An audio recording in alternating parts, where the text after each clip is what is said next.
Mitch's ears were ringing. At first, that was all he could focus on, just that sharp, piercing sound in his head. The room around him was gone, swallowed by the lamp. There was no couch anymore, no walls, no sound. It hadn't moved. It was still right there in the corner. But now, it wasn't just in the room. It had completely taken over the space. Its base stretched wider, deeper, the angles folding in on themselves like the space around him was warping. The shades seemed to grow taller, and the edges of the lamp started to blur, then smear across everything, floor, walls, ceiling, until he couldn't tell where the lamp ended and the house began. Then everything went red. First, just a glow around the edges, then brighter, then everywhere. Mitch couldn't see anything else. He didn't know if he was sitting, standing, floating. He didn't even know if he was breathing. Nothing felt right. And then came the sound. Voices, screams, distant at first. Then they grew closer. People shouting over each other. None of it made sense. It wasn't coming from the lamp. It wasn't part of the room. It was somewhere else, somewhere outside. Then came the pain. It crashed into him all at once. His face, his chest, everything hurt. His chest seized up like it had forgotten how to breathe. He gasped. And just like that, it was over. To understand how it all unraveled, you have to go back. Not just a few days or months. Go back 10 years. Back to where it all really began. Mitch was in his senior year of college in Louisiana when he first saw her. She was just another student at first, pretty, always with a few friends, usually sitting near the front of the lecture hall. There wasn't anything dramatic about the first time Mitch saw her. No slow motion, no music. Just a glance that lasted a little longer than it should have. But it stuck with him. After that, he started noticing her more. In the cafeteria, at the library, walking across the quad in a rush between classes. She had this casual confidence about her, like she wasn't trying to be noticed, but Mitch definitely saw her. Mitch didn't say anything at first. He wasn't shy, exactly, but he wasn't the type to walk up to someone cold and strike up a conversation either. So he waited, watched, tried to look natural when their paths crossed. He wasn't the only one, of course. There were other guys interested in her too, some more obvious than others. A few tried to flirt, a few tried to impress. Mitch didn't. He just stayed in her orbit. Over time, he found reasons to talk to her. A comment after class, a shared laugh about a boring lecture. He didn't rush it. And slowly, it started to click. They talked more. Then they started meeting up between classes. Then off campus, coffee turned into lunch. Lunch turned into study sessions. Before long, it was something real. They were already together before graduation. By the time they walked across the stage, it was clear they were in it for the long haul. 2 years later, they got married. The wedding was nice, nothing huge, but exactly what they wanted. Not long after, they bought a house with a white picket fence and a decent backyard, the kind of place you could grow into. Almost immediately, she got pregnant. It all happened fast. A few months later, Mitch was standing in a hospital room holding his daughter for the first time. He didn't say much. He didn't have to. In that moment, everything just felt right, like this was the start of the life he was meant to live. Mitch landed a great job not long after. It paid well, came with benefits, and gave them exactly the kind of stability they'd hoped for. His wife didn't have to work outside the house, which meant she could focus on their daughter and the home. Their days settled into a rhythm: early mornings, grocery runs, playdates, and toys scattered across the backyard. It was the kind of life people worked hard for. When their daughter turned 2, they had their second child, a boy. Mitch didn't think it was possible to love anything more than he already did, but holding his son for the first time changed that. He was the joy of Mitch's life. Every morning before leaving for work, Mitch would walk into his son's room just to look at him, even if he was still sleeping. He did the same with his daughter too. But there was something about his son that felt different. He couldn't explain it. That quiet stop in their rooms became part of his routine. No matter how busy the day ahead looked, he always started with them. Life was good. Mitch had a job he liked, a wife who made the house feel like home, and 2 kids who filled the place with energy. The days blended together in the way they do when everything's working. School drop-offs, dinners on the stove, weekends in the backyard. Years seemed to fly by just like that. Then, one weekend, about 5 years after their son was born, Mitch was at home sitting on the couch. His wife had taken the kids out for the day, and Mitch had decided to stay home. It was rare to get the place to himself, and he figured he'd take advantage of it. He decided he just wanted to relax, so he grabbed the remote and stretched out on the couch. The living room was clean, sunlight coming in through the curtains, and the only sound was the low hum of the fridge from the kitchen. He flipped through channels for a while, not really watching anything. That's when he noticed the lamp. It was in the corner, like always, between the armchair and the window. The base was square, painted red with gold trim, standing on 4 small legs. A white square shade sat on top. They'd had it for years. He couldn't even remember where it came from. He'd never paid it much attention. But now it looked strange.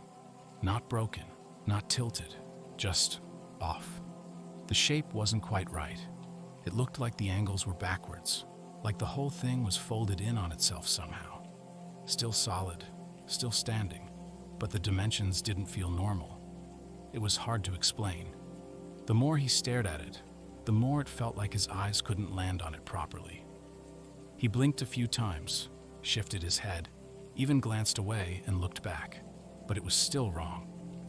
After a minute, he looked away and focused back on the TV. Maybe it was the lighting, or maybe his brain was just tired. He didn't think much of it after that. Not yet. The next time he noticed the lamp, it was later that same day. He'd gone about his afternoon, watching TV and just hanging around until his wife and the kids came home. But every now and then, he'd glance back toward the corner. And every time, the lamp still looked off.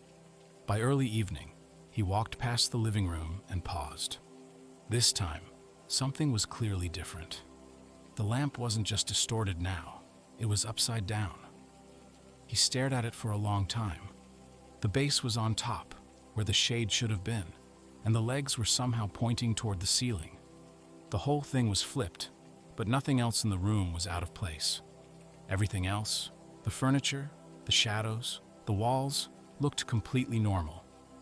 He stepped closer, then stopped.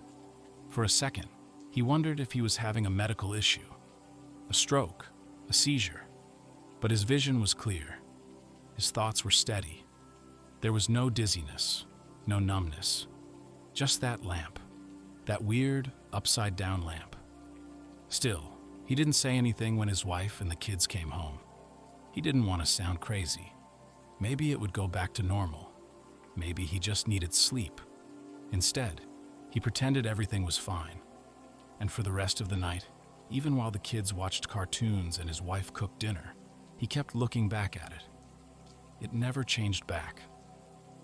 Mitch didn't move from the couch. Hours turned into days. He couldn't say exactly how long it had been. 1 day, maybe 2. The house came and went around him. He heard his kids once or twice, the front door opening and closing, but none of it really registered. Everything outside the lamp felt unimportant. His wife tried to check in, tried to talk to him, but he barely responded. He mumbled now and then, said he was fine, said he was tired, but he wasn't sure what words actually came out. By the 3rd day, she'd had enough. She brought someone over to talk to him, a family friend, maybe a neighbor, he wasn't sure. Someone with a familiar voice, but the words were starting to break up in his head. His thoughts were foggy. The lamp still hadn't moved, but it seemed bigger somehow, like its presence was taking up more space than it should have. His wife was pacing in the background. She sounded upset. Her voice was louder now, more frantic. She kept asking if he could hear her, asking what was wrong. He wanted to answer her, but the words wouldn't come. All he could do was keep watching the lamp.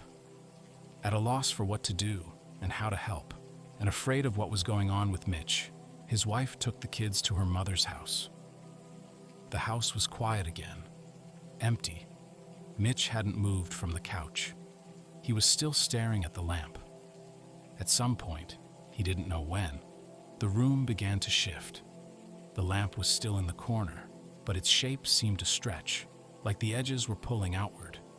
The corners deepened, the base widened, and the white shade above it seemed to fold in on itself.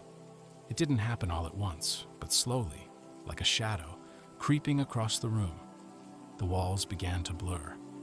The ceiling pulled away. The air felt heavier, thicker, as if everything around him was being drawn toward that one spot. He blinked, but it didn't help. Nothing helped. The lamp wasn't staying in the corner anymore. It was taking over. The gold trim melted into the walls. The base bled across the floor. And then, everything went red. A sharp, blinding red that swallowed up the entire room. It filled his vision, his thoughts. He couldn't tell if his eyes were open or closed. He couldn't see the couch, the lamp, or even his own hands. There was only red, deep, bright, and endless. Somewhere in the middle of all that red, Mitch started hearing things. At first it was faint, just a hum, like the room itself was vibrating, and there was a ringing getting louder by the second. Then came voices, screaming, people shouting over each other, like chaos somewhere off in the distance. None of it made sense. It came from outside, like it was trying to break through the edges of whatever this was. Then the pain hit, sharp, blinding, like every nerve in his body had just been plugged back in all at once. His face hurt, his chest hurt. Even breathing felt wrong. He gasped. The red vanished in an instant. He was on his back, concrete under him, sky above, people all around, faces he didn't recognize, strangers, some leaning over him, some shouting for help. He had no idea who they were or what was happening. The first words out of his mouth weren't planned. They just came out. "I'm missing teeth." Mitch tried to sit up, but someone held him down. A voice told him to stay still. That help was on the way. Everything was spinning. His mouth throbbed. His head felt like it had been split wide open. Somewhere nearby, a siren was going off, but all he could really hear was his own breathing, fast, shaky, uneven. He tried to focus on something, anything, but nothing around him made sense. And then it hit him, not like a memory, but like a sudden drop, like the bottom falling out of his mind. That lamp he had watched for so long wasn't real. The house wasn't real. His wife, his kids, none of it was real. It started unraveling in his head all at once, like pages tearing free from a book. The mornings, the meals, the laughter, all of it, gone. His heart pounded in his chest, not just from the pain, but from something deeper, a kind of loss he couldn't explain. The last 10 years of his life hadn't happened. He wasn't trapped inside a dream right now. He was waking up. He was finally regaining consciousness. At some point, a cop scooped Mitch up off the ground. He didn't know how long he'd been lying there. The man said something, but it didn't register. Mitch was dragged across the sidewalk and over a patch of grass, then shoved face down into the back of a police car. Everything was blurry. The cop didn't wait for an ambulance. He drove Mitch to the hospital himself. It turns out, he'd been assaulted by a football player for nothing more than walking through an area where the guy was trying to drive. The guy was over 300 pounds. Mitch was 120. Doctors ran CT scans at the hospital, checked for brain damage, asked questions he couldn't answer. But none of them could see what Mitch had just lost. For the next 3 years, he sank into a depression so deep it barely felt real either. He wasn't just recovering from an assault. He was grieving, mourning a wife he'd never held, children who'd never been born, a life he remembered living, a life that never existed. Night after night, he cried himself to sleep, hoping maybe he'd see his wife again in a dream. but she never came. Not once. Sometimes, though, he sees his son, just out of the corner of his eye. Always 5 years old. Always quiet. And Mitch still waits, hoping one day the boy might finally say something.